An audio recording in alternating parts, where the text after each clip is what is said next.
Steve Clemens. I'm editor at large of the National Interest, and I'm CEO of Widehall. And I love to kind of bring interesting people together to discuss consequential issues of the day. And it seems to me that everything going on in the swirl, and I got to say the swirl around education and the solvency, I would call it of civics. And I've talked with my friend Randy Weingarten in the past about this, civitas is something I think is very much in the burner. We have a really outstanding group of people with us today, and we're going to get to them in just a moment. We're going to start with Senator Andy Kim in a moment, but I want to thank Randy Weingarten, the president of the American Federation of Teachers, as we start now with the education and the future of democracy. Randy, we've had, I almost kind of, say that we kind of rigged it up where the president decided to kind of move some of the functions of the education department, made the timing of this, which was planned long ago. There's a lot of folks online. So I just want to kind of ask you, in your role as president of the American Federation of Teachers, and of course, you recently wrote a best-selling book called "Why Fascists Fear Teachers: Public Education and the Future of Democracy." So it's very core to this. I'd love you to give us an opening provocation, and then I want to bring in Senator Andy Kim, of course, from New Jersey, who's dealing with this kind of real-world swirl as we deal with it as well, and then begin to broaden the conversation with Senator Markey joining us, Suzanne Bonamici joining us. So we've got a great group of folks, and we have an excellent room building as well. But Randy, over to you. Thank you, Steve. And look, there was a lot of news yesterday about the dispersing, basically selling it off for parts, the Department of Education, and what that means. But today there was also another huge provocation, which is I don't remember a president of the United States using his social media to basically call for the death, the hanging of people in a different party, calling them insurrectionists and seditionists. And so I think what we're seeing is a lot not only of chaos, but a lot of danger that's going on, that's heightening up the political violence and which is really completely undermining and antithetical to a democracy of the people, for the people, and by the people, where we solve our problems through representatives like Senator Kim, as opposed to solving them through violence. And so, I kind of look at all of this, and that's why, I wrote this book as both a warning about these kinds of things, but I also wrote it about what the solutions are. And I see the solutions in what happens in classrooms and in education throughout the country.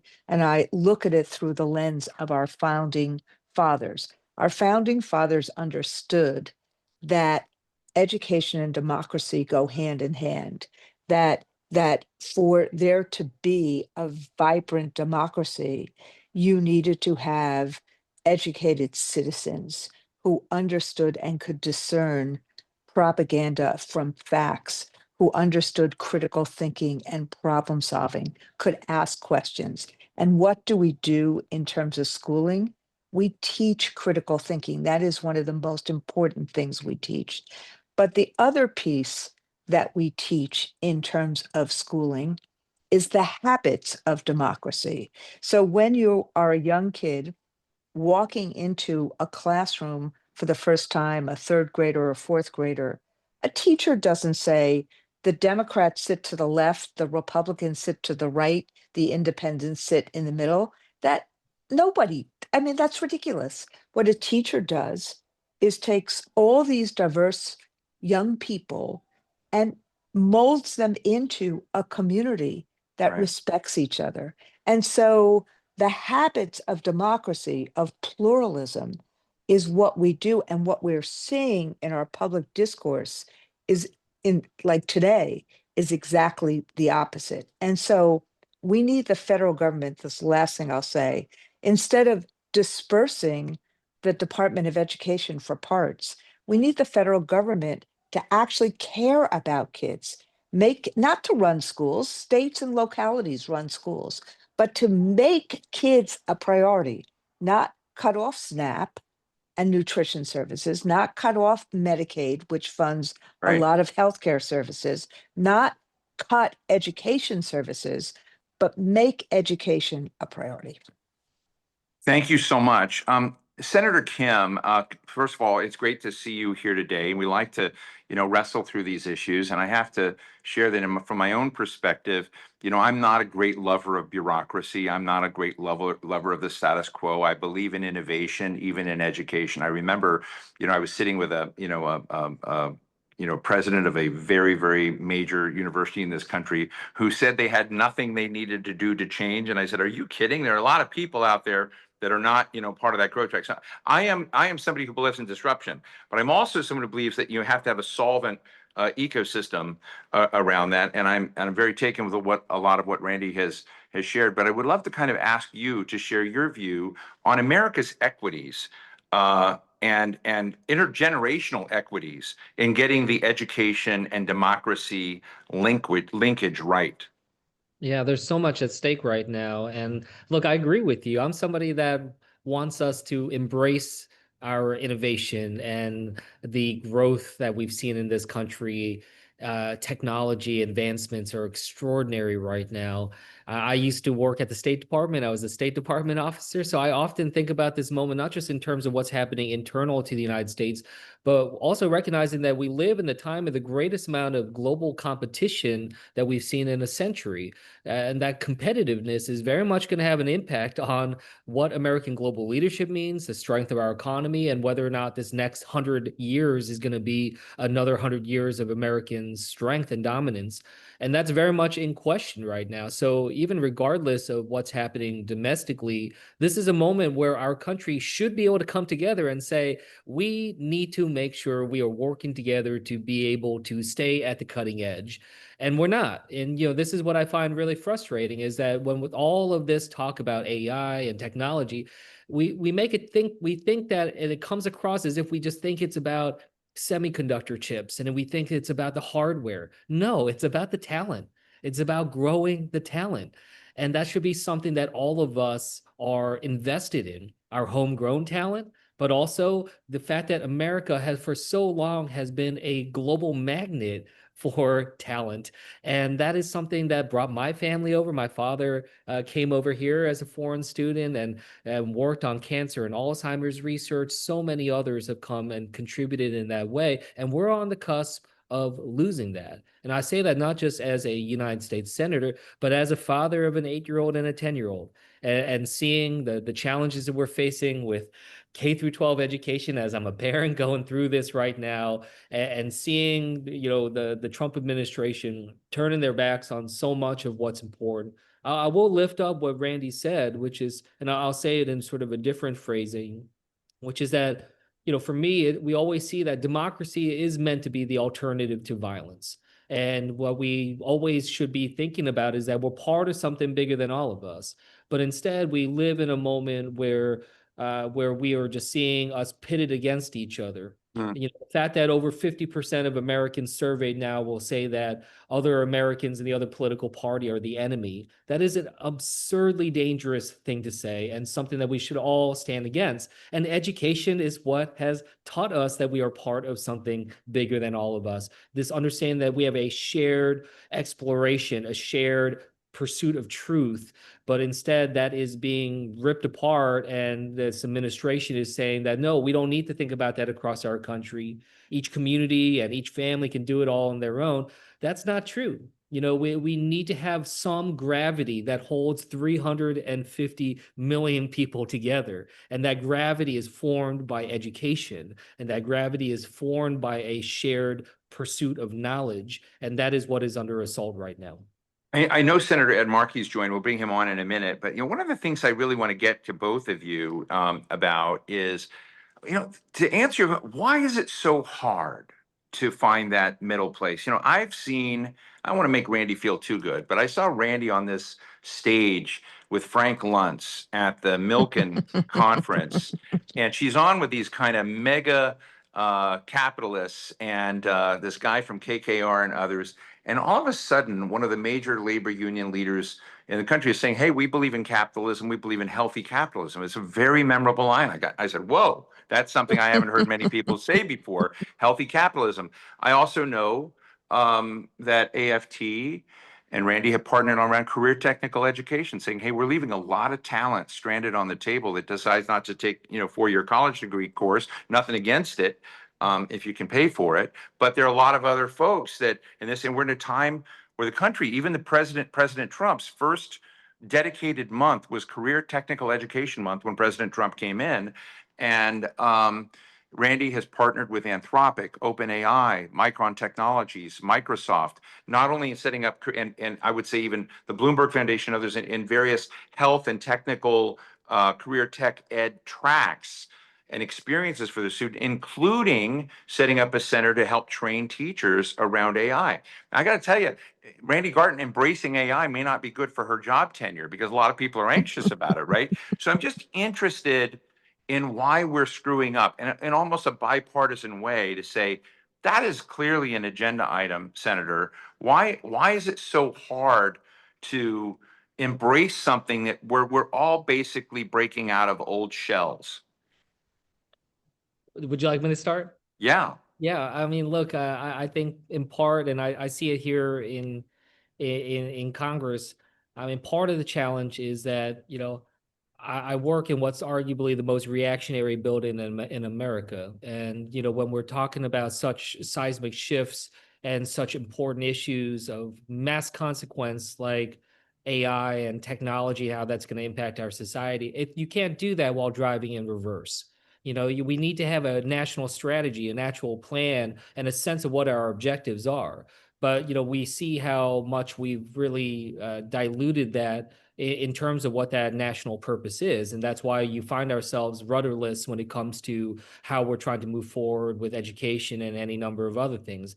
What is the goal in terms of what AI or other technology can do for our society? How do we safeguard ourselves from the negative consequences? How do we try to push forward with a purpose? The fact is that we are not moving with that type of deliberation. And unfortunately, I don't see that here at the Capitol. I don't see it in the executive branch, because we become this, our politics has degraded to a place where it is, again, just reactionary to what we are against and what we are not. I'm trying to change that. I'm trying to work with other thoughtful members of Congress. And there are thoughtful members on both sides of the aisle when it comes to technology and innovation. I may not agree with all their positions, but we need to find space for that. But the politics continues to crowd it out. We saw that during the shutdown and other things like that, where we see it becomes basically a tug of war between two political parties rather than some shared pursuit for commonality and a way forward. So it's tough to see, but we got to continue on. And especially when we know the world and the ground is shifting beneath our feet anyway. It's, we're on a moving train. We have to make sure that we're dealing with this. And especially when I look at my kids again, it's about what kind of future they're going to grow up in. What kind of America are they going to grow up in? It's going to happen no matter what. Now our best bet is to try to figure out how we're going to try to affect it. Last thing I'll just say is, we're approaching the 250th anniversary of our country.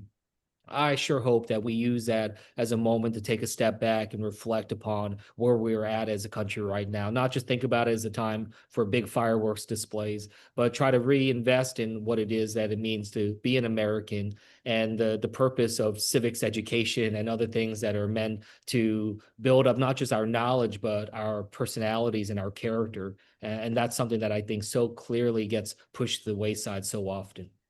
Randy, I would love you to answer the question I asked about you and this, Mhm. sizzle that you brought to some of these, new agenda items for teachers, and you have a lot of university teachers as well. And so when I look at disruption in a way, this arena of how do you make this social contract around Right. education connect to what our national aspirations should be? So, Steve, I'm not a big believer in bureaucracy either. And I am a big believer in, you have to break glass every once in a while to actually move things. So you're Um, okay with the Department of Education changes? I'm not okay with the Department of Education changes because I know that their intent is basically to let it die. And Hmm. because when you move, you could actually think about in a different department, in a different time. Okay, maybe it makes sense to move the education of students on reservations to the Bureau of Interior because that's what handles everything about, reservations, just like the Department of Defense handles the the schools that are on military bases. So there could be things in there that make some sense. But when you actually just move all of the education of our children to the labor department that does not actually ever deal with children, it's like, it's being moved there to die so that there's no oversight of the billions of dollars that go for Title One. Or then when you move all the health and all the information or all of the requirements about the individuals with disabilities and the Rehabilitation Act to HHS when Robert Kennedy Jr. doesn't actually believe that kids with autism have a future. I mean, what are we doing? So that's why I'm saying if there was a real conversation with our members and with us, we could probably tell them and give them some advice, even if we disagree about a bunch of other things about what to do. In fact, just 2 weeks ago, I think it was last week or 2 weeks ago, we sued them one more time about all of the bollocksing up of all the student debt stuff. And instead of fighting us this time, they came back to us and said, we want to settle the case. And we settled the case that afternoon. And they've made lots of pronouncements about how they are restarting, the student debt income repayment portals. And we said, this is great. So, I'm not, I think that Senator Kim is right about, of course, as public officials, as people who believe in the future, you have to work with people when you can work with people. You have to try to create the future. But that gets me to the provocation you just asked Senator Kim, Steve, that I also want to answer, which is this. This administration, we're always in a race between hope and fear. And I think what's happened is when you think about hope, you're thinking about the future. When you think about young people, you're thinking about the future. When you think about the cost of living and what you need to do so that new generations can buy a house, you're thinking about the future. And I think what happens with this administration is they are always in the past. They're always telling a story about the past and why the past was better than the future. And so when you say things like make Right. America great again, as opposed to what's the look, AI is hugely disruptive. So why would you only work with the tech companies and not work with the Congress or with teachers about how we navigate the future of AI? And I think Right. they are stuck in the past, mythical past, but they are stuck in the Hmm. past. And a person like Senator Kim is focused on the future, and a person like me is focused on the future. Well, let me ask Senator Kim real quick, and I'm going to bring my friend Senator Ed Markey into our good discussion. Ed, I see you there looking in the back, so we'll bring you in soon. Um, I was good friends, I should say, with the late Senator John McCain. I, admired him on many levels, and I felt like one of the things that he really kept trying to put into the ecosystem was a return to national service, and begin thinking about how you. I remember doing a program with Randy and some other folks, and he commented on it, and he said, what we need to do is connect service to a lot of our challenges because we've got to create connections between people and the nation again. And we never quite got there. I've seen people like Wes Moore, try and do this inside Maryland, et cetera. You have a number of pieces of legislation. I love the Learn and Serve America Reinvestment Act, the Service Starts at Home Act. And I'm interested in, Andy, just in the last couple of minutes we have here with you, just as you sort of look at renewing the social contract with Americans about this country and using education perhaps as a platform for it. What insights do you have that you'd like to share with our audience today? Yeah, absolutely. I mean, this is something that's really at the core right now. When people ask me, how do we heal this country? First thing I say is, look, I don't have all the answers, but I think a big part of it is trying to instill a new era of public service, a new ask not what this country can do for you kind of moment, and to pull it away from just this tribalism and partisanship as well. This idea that we are Americans. And I say that as someone who worked as a nonpartisan civil servant as a State Department officer.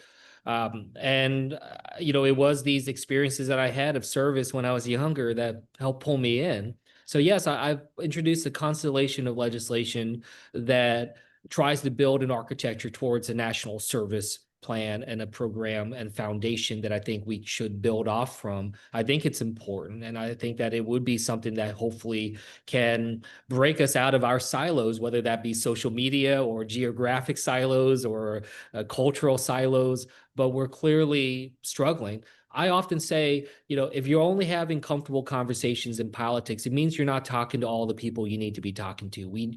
Politics should intentionally be uncomfortable. And that's not just about people who are in elected office. Our own roles as citizens, there should be discomfort in terms of being able to meet people and talk to people that have differences of opinions. Right. And, I was a civilian embedded with the military in Afghanistan, met people from all over the country, all different experiences, coming at it from different perspectives. That kind of stuff is important for us to be able to engage on. So yes, I'm pushing on this and really trying to use the 250th anniversary of the country to really push this idea of national service forward. So thanks for raising it. Well, Senator Kim, do you know Senator Markey very well? I do. Yeah. Yeah, Well, he's just joined us. I share just such a deep love. The fact we often say, Ed, right, that we feel blessed to have a chance. Who would ever thought the two of us would end up in the U.S. Senate and have a chance to be able to serve, right, Ed? Well, Senator Andy Kim, Senator of New Jersey, thank you so much for joining us. Go ahead, Ed. I'm sorry to interrupt. This is Senator Ed Markey, I should say, everyone, of course, from Massachusetts, also a member. Senator Kim is of the Senate Health Committee, the Health, Education, Labor, and Pension Committee, but so many other committees as well. So, Senator Kim, thank you for joining us. Thank you. And Senator Kim and I sit next to each other on the Education Committee. We sit next to each other. So, do you get tired of each other?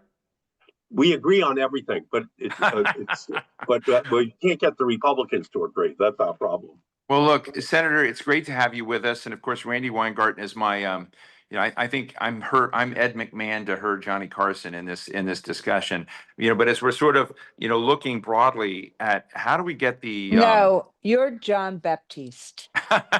That's very sweet. But I think how do you get the equities right in these areas at a moment like I think a lot of people heard President Trump's decision to try to dismantle significant pieces and move pieces of the Department of Education into other departments. And, I've tried hard not to be one who initially rushes to defend, administration, because I know a lot of members, even in the American Federation of Teachers, who don't like occasionally the American Federation of Teachers or the Department of Education don't like certain They of the leadership in probably both. some of our members probably don't like the AFT sometimes either. Yeah, that was a slip of the tongue. But I think that broadly, I was with Randy yesterday talking about form and function, but essentially it's a hook, right? It's a hook that we see disruption in the way the federal level has been approaching education. But I think for me, education is about instilling civics and instilling critical thinking, instilling a sense of place, and encouraging healthy and constructive debate, the wrestling that goes on in the country. And so, Senator, I would love to kind of get your snapshot of how you think we should be enhancing America's national equities in education and getting these issues right. Well, thank you. And it's great to be with you, Steve, and with Randy. Well, if you go back to 1900, only 10% of kids in America graduated from high school. 1900. By 1930, when Ed McMahon would have been graduating from Lowell High School in Massachusetts, it was only up to 30%. 1940, it was only 50%. Now we're well over 90%, including GEDs, and we're not happy with that number. But we put a plan in place to make sure that there would be a public school system that would be available to everyone, because the rich kids in Lowell always were able to get an education. And the same thing was true for every other community in America. So the plan was to basically say that we're going to try to encourage and extract the God-given abilities that everyone is given. And the reason our country has enjoyed such great prosperity is that we made that investment in the human capital of everyone. And the public school system is at the heart of what it is that makes our country great. So when Donald Trump waxes nostalgic for this time that never existed, does he want to go back to when only 50% of kids, 30% of kids? Of course not, because we just kept saying that's not good enough. We're going to make America better. We're going to make sure that every child is able to maximize their God-given abilities. So they're fundamentally attacking that theory. They want to privatize the public school system. Linda McMahon is at the center of this as the Secretary of Education, as they seek to dismantle that agency. But we all know why our country is great, and it is because of the public school system. And we can see its evolution and the role which it plays, and public school teachers play in our society, which is why I love the title of Randy's book, Why Fascists Fear Teachers, because they know that an educated electorate is going to reject what Donald Trump is seeking to do, what Linda McMahon is seeking to do. And we just saw that on Election Day in New Jersey and Virginia. And I think it's going to continue because he is now attacking the fundamental educational healthcare institutions, which have transformed every family, not just the wealthiest families in our country. You know, two of the things, Randy, that Randy has put on the table recently, Ed, is really to beef out the career technical education program and opportunities of AFT. She's worked with companies, some that, you know, very conservative, you know, in their orientation, from Micron Technologies, with working with Anthropic, OpenAI, but basically looking at not only students and their opportunities, but also teachers and their orientation around AI. And I'm just interested, you know, as you sit on a lot of, you've got a good international purview as well. And so when I look at what China's doing with their youth, or India, or what Japan did, or Korea, and you look at education as the key, you look at what India's done in education over the last 20 years to kind of densify, if you will, an extraordinary capability across this. Why is that not helping you to get your No Cuts to Public Schools Act passed? Like, why is there, you've introduced legislation to come in and say, hey, what you just described needs to be the law of the land across the board. But I just look at other countries and what they're doing, and they're doing exactly what you talked about with Lowell. Yeah, well, when Ed McMahon was graduating from Lowell High School, my father was graduating from Lawrence High School in 1929 in the vocational program, in the cutting edge technologies of that time. And he pretty much, as he would tell me, he pretty much majored in radio.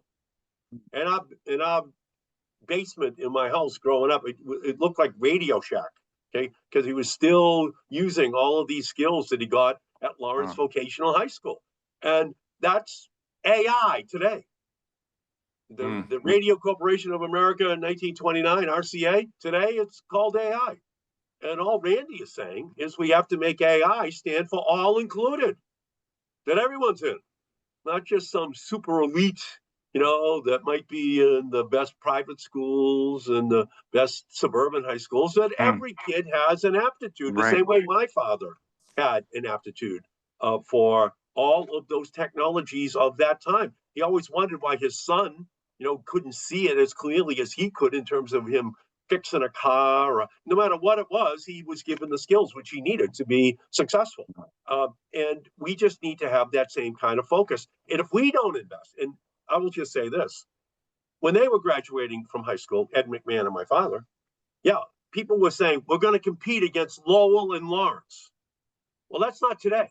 Mm. We've got to give kids a skill set which is portable that they can take Mm. anywhere in America and anywhere in the world for the rest of their lives. And if we don't have a focus on that, then these kids are going to be shortchanged in terms of the investment which we made in them, which is why we have to have no cuts to public schools. We should actually be increasing the funding in public schools. We need a Green New Deal for schools. That's my bill that I've introduced for 1.6 trillion to be invested in the health of schools, not just in the safety, but also in the funding for the educational programs in those schools. And the same thing is true for all of the programs that Randy and I and AFT that we work on, including paraprofessionals, to make sure that the teachers have the paraprofessional help which they need as well in order to get the kids the skills which they need in an AI world, which is where all these kids are going to be living for the rest of their lives. We're not giving them Right. what they're going to need in order to be competitive with kids from China, Right. from Germany, from every other country in the world. Well, I see Suzanne Bonamici's joined us. We're going to bring her in a minute. It's great to see you, Suzanne. But Randy, I would love you to jump into this. But as you do, and I'm just sort of interested as well in another part of the topography of the country right now politically, is, while I think that, President Trump has, been a change agent in a lot of ways. Another thing that's changed a lot is Zohran Mamdani is, now mayor of New York. And you've got two Democratic governors in New Jersey. We just heard from Andy Kim, but in New Jersey and Virginia, you had Bucks County go through a surprising shift. And so as we kind of look at, again, the educational, I would call it imperative for the country in this moment of democracy, do you feel yourself there's kind of a new set of opportunities given what just happened a couple of weeks ago, Tuesday? Yes, I do. But I want to, but I do because two things emerged. You don't normally get such clarity that we got out of the election on Tuesday. And two things actually emerged, but I want to say that, but I want to just brag on Senator Markey for a minute after I say that, which is the candidates that, people in America are pissed and they want change. And the candidates that focused on affordability and helping people, not with a hand out, but a hand up, helping people on the issues of affordability. Can I buy a starter house? Can I deal with child care? Can we get to work faster in New York City so it doesn't take 2 hours on the buses to get to work and back? And so whether you heard it as the mayor-elect or the governor-elects, they were saying the same kind of thing. Governor-elect Sherrill was, we got to make sure that the electricity prices go down. Governor-elect Spamberger talking about how in her state, you have to make sure that federal workers are protected and they have a reliable job and that there is a stability there and that education is really important. But what Senator Markey was saying, and the second thing was, there's also an undercurrent of a very much concern being upset with. People might not say it's fascism or autocracy, but there is an underlying concern with the abuse of power. And you see it not just with the Catholic bishops, you see it in terms of people saying, don't take my neighbor. We welcome the stranger. But what I want to say about Senator Markey is the bills that he has said, juxtapose the bills that he's trying to get passed versus what Linda McMahon is doing. We believe in literacy for all of our kids. Senator Markey's bill about raising paraprofessional salaries is absolutely vital so we don't have these huge vacancies in terms of our assistant teachers because people can't make ends meet. Who are the people that actually are helping teachers help kids in terms of baseline literacy? They're the paraprofessionals. Who are the teacher? Who are the people who are helping kids with special needs? They are the paraprofessionals. So what his bills are doing are saying, let's actually connect the dots between what we see as what we want as effect, meaning higher literacy rates, ensuring that all kids get a chance, and understanding who is actually doing that work and how we create the conditions to do that.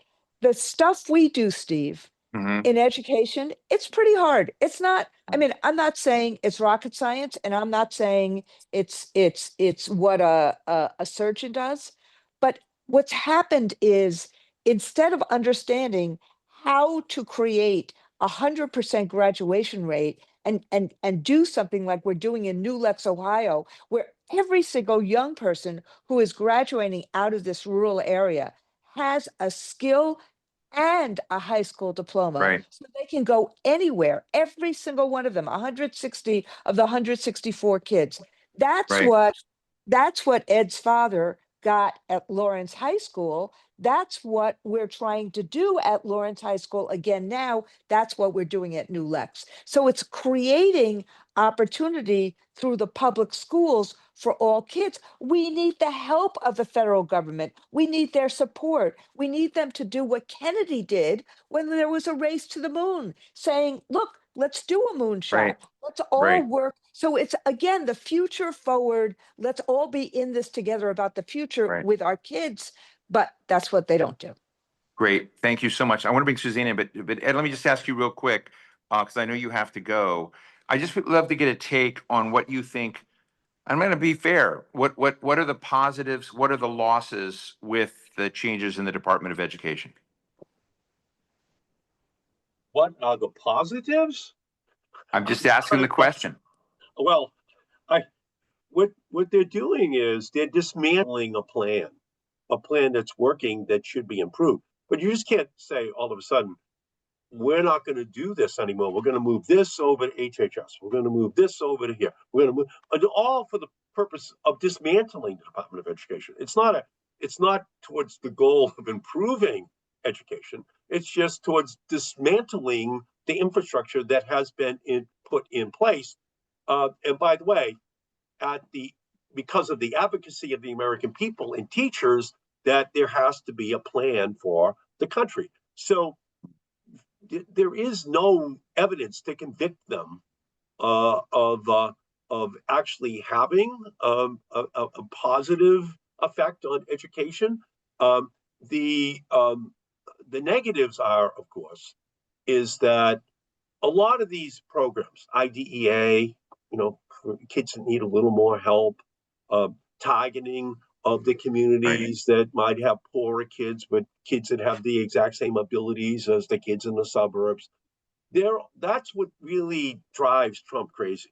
Okay, it's that we're helping those kids. We're making sure that everyone gets what they need to maximize their God-given abilities, and that's the big downside, because that's just the opposite of who we as a nation decided that we were going to be, especially after World War II. Well, We were going to invest in every kid.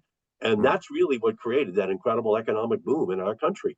And the president really is trying to target the programs that help Black kids, right, brown kids, kids with disabilities, trying to defund it and then give the money back to billionaires. And it's just at its heart, if you kick him in the toe, if you kick him right, in the heart, you're gonna break your toe. It's just not the right plan for our country. We can't compete against China. We can't compete against India in the future. We can't compete against these other countries. They're making the investment in right. their own young people. And what Donald Trump is doing is actually dismantling the heart of the business plan, which has Mhm. made us the most prosperous country in the history of the world. And it's at the expense of this next generation of young people who Trump and his supporters are trying to demonize. So, this is the most important fight we've got. I'm from Malden. Okay, Malden is like Lawrence, and Oh, right now, I'll just tell you, last year at right, at Malden High School, the graduating class, 25% white, 25% black, 25% Asian, 25% Latino. I live in Malden, 65,000 Hmm. people. And guess what? these kids are doing great. There's been an investment made in them.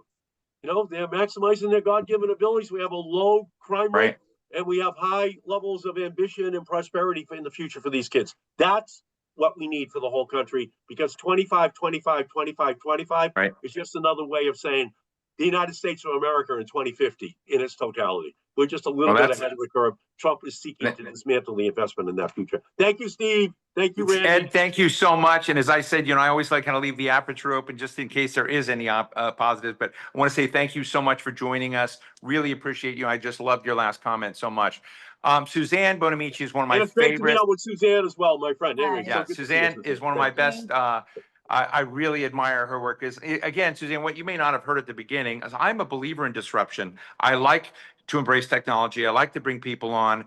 I sort of look at a lot of what Randy's done in career technical education to really be among the most important topographical changes in the national education map. And of course, you are, of course, Representative Oregon, ranking member of the Early Childhood, Elementary and Secondary Education Subcommittee. That's all the formal stuff. Informally, you've dedicated hundreds of hours of service volunteering in schools. You are part of the Career and Technical Education Caucus. You're co-chair of that. The Community College Caucus, the STEAM Education Caucus. Love STEAM. So, and you're in this. You're in deep into this I land. am. And so I'm Yes. just interested, Suzanne. We're asking today, what should the social contract, what should our equities, what should our expectations be as we're struggling and wrangling over how to get the educational part of our national identity and national future right? And we've been talking a lot with Randy. She's my co-partner in this, but go ahead, Suzanne. She's my co-partner too. Well, and I heard a lot of the conversation with Senator Markey and agree with everything he said. And you're absolutely right that it's important to have this conversation about where we are going. But I also want to comment just on the last question about the Department of Education. It sends a terrible message to the country and the world that the United States is trying to get rid of the Department of Education. It makes no sense whatsoever. And I have, as you just said, Stephen, that kind of I'm so dedicated to public education. I went to public schools all the way from kindergarten through law school. My family went to, my husband, my kids, we all firm believers in public education because we see the doors of opportunity that open. And I'm oftentimes having to educate my colleagues that the federal role in education, it's not about setting curriculum, we know that. That's what states and school boards do. But it's really about equity of opportunity. And I think back to all the laws that President Johnson signed, Elementary and Secondary Education Act, Higher Education Act, those were all during the civil rights era. And it's really about opening those doors of opportunity to students across the country who may not have those opportunities without the federal investment.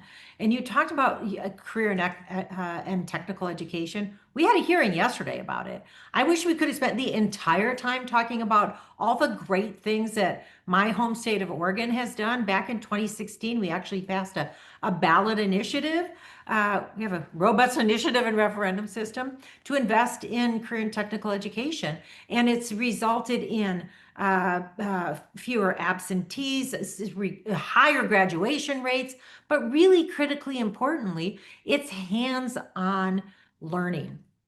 And I get so frustrated, yesterday in the hearing, we were talking about the problems of dismantling the Department of Education and sending this to the Department of Labor. It's career and technical education, not career and technical job training. We have job training programs, Workforce Innovation Opportunity Act, for example. Those are important, but education is not job training. It's about so much more. And I really believe, I came to Congress to get rid of No Child Left Behind. That was one of my main reasons because it put way too much focus on classes that were tested at the risk of everything else being cut. Arts, music, social studies, humanities, all the things that weren't in the standardized test scores. We've never really seen that fully implemented, but the focus is on well-rounded education. Because after we passed it, we had Betsy DeVos, and then we had COVID.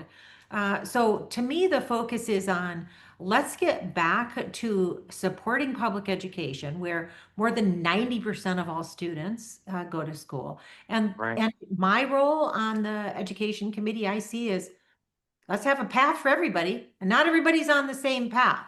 But what we need to do is get every student ready for success, no matter what path they take.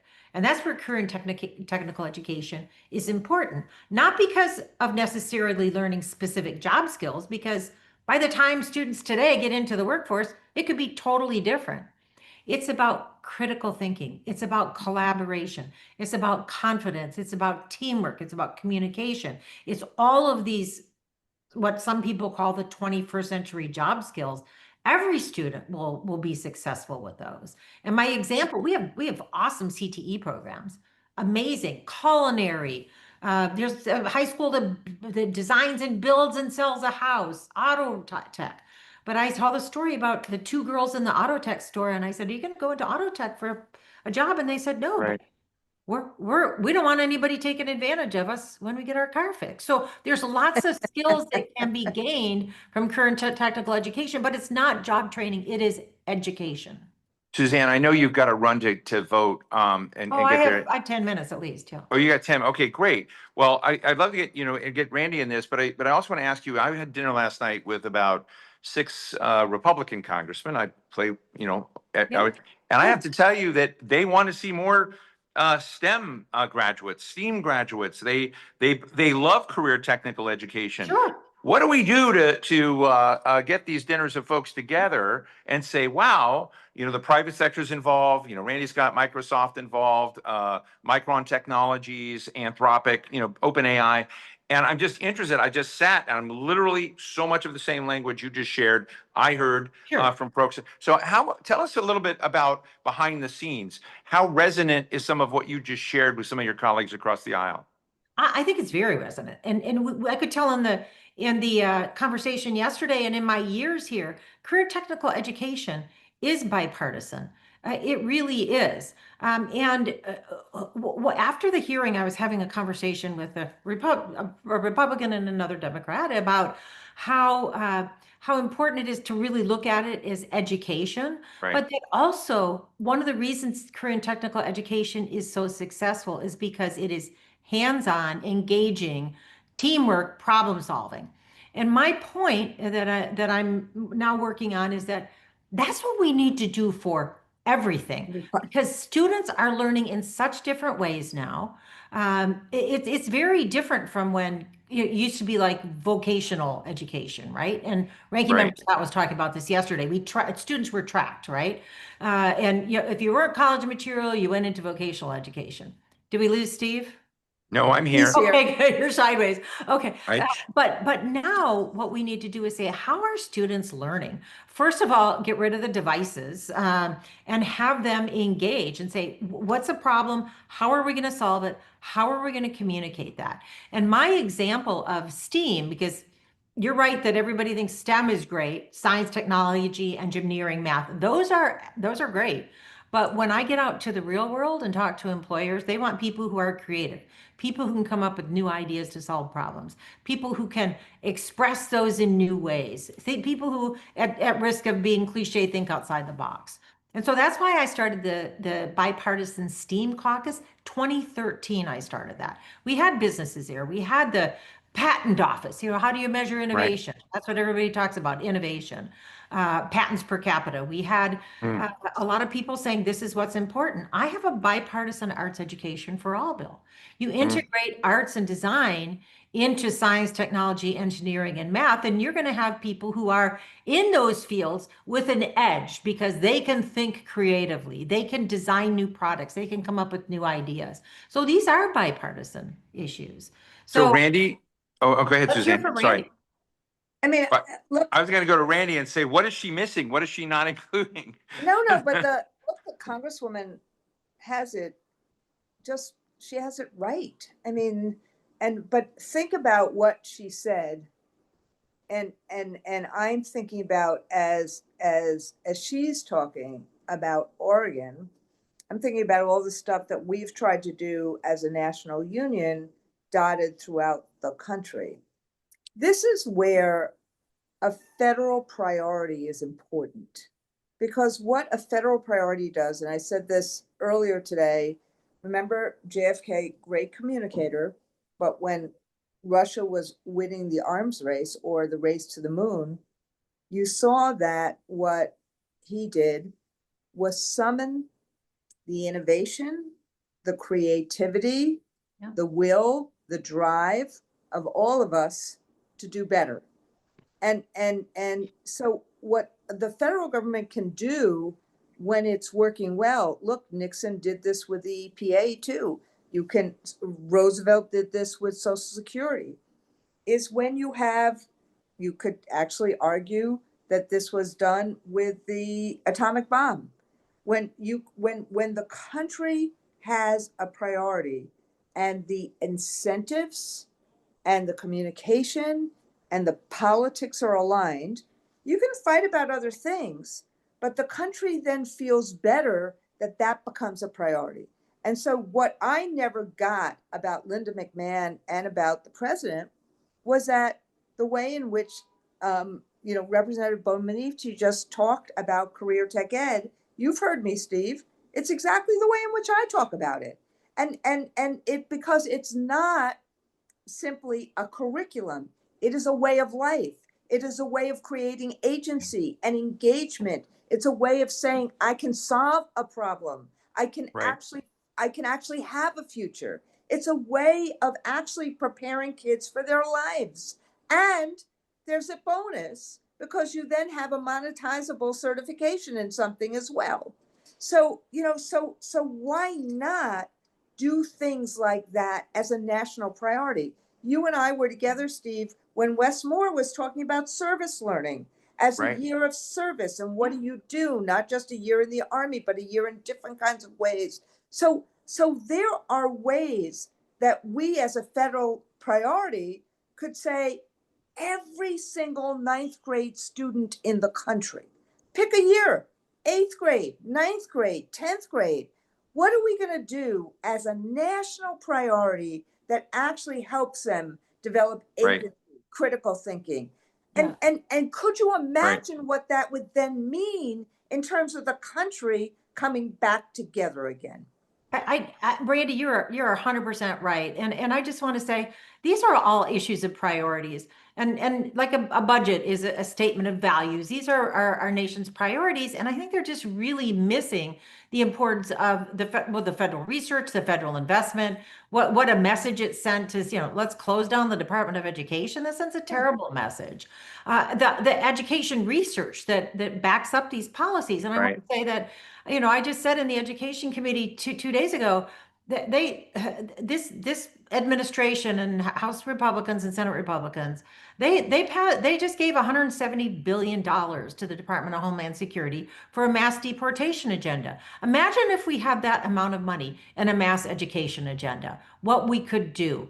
Because we know that state, and they say we were going to give it back to the states. They're talking about curriculum. That's already at the states. So Right. imagine what that investment would do if we got every student into a program where they have that hands-on learning, the ability to problem solve, to think Right. about, what their future will be, and give them that path to success. And one more example before I have to run because it's so powerful. There's a STEAM school in Oregon where I took the chair of the National Endowment for the Arts, and this is a STEAM school in a place with a lot of technology. And these two girls in sixth grade stood up in front of a bunch of grown-ups, which I would have been terrified to do in sixth grade, and explained how they made a stop motion animation film about cell division. So Wow. instead of just learning about cell division, they put together a film so they could teach other people and explain it. And they had so much confidence in sixth grade from this collaborative, creative project. Exactly. And those are the skills. Even if they don't go into a medical field, they know how to work Right. they know how to solve problems and they know how to communicate. I Well, want to go to And they're Representative, confident. okay, Representative Suzanne Bonamici, I know you got to, I don't want to have a, an empty vote here, so make sure you go Well, vote. I appreciate that, but I thank you so much for the conversation and. Well, I just- will tell you that I have an aspiration with continue. Randy. I mean, one of the coolest things I ever did with Randy Weingarten, we walked through a hotel, there was Lamar Alexander. We hung Yeah. out, we had to talk about Yeah, school he funding. was on and the conference even, committee when we funding, passed and every it's just student like, succeeds I act. want to do an online education summit with members of both parties. We're going to wrestle over these ideas, Let's do it. around the country, federal and state level, and, and have you both as major parts of it. We're going to, continue this conversation. This is a toe in the door. Got a fantastic group I of would be people. honored too. So we're just doing, so we want to get you and of course Randy Obviously in my this. passion. Yeah. Well, thank you. Go vote. Randy, I'm going to give you Thank the you. last Thanks, minute. Randy. Okay, thank you. Thank you, Randy, I'm going to give Congresswoman. you the last minute to wrap us up here. So Steve, I would just say to all the people who are still on, first off, thank you for putting this together, because what these are real conversations. But even in this moment of great division, think about the ideas that emerge that could be bipartisan if there is the courage and the will to actually, excuse me for saying this, get shit done. Instead of actually, divide, point fingers, point fingers. Those of us who are educators, we have an obligation to get things done, to get shit done. And that is what I heard today, even in this moment.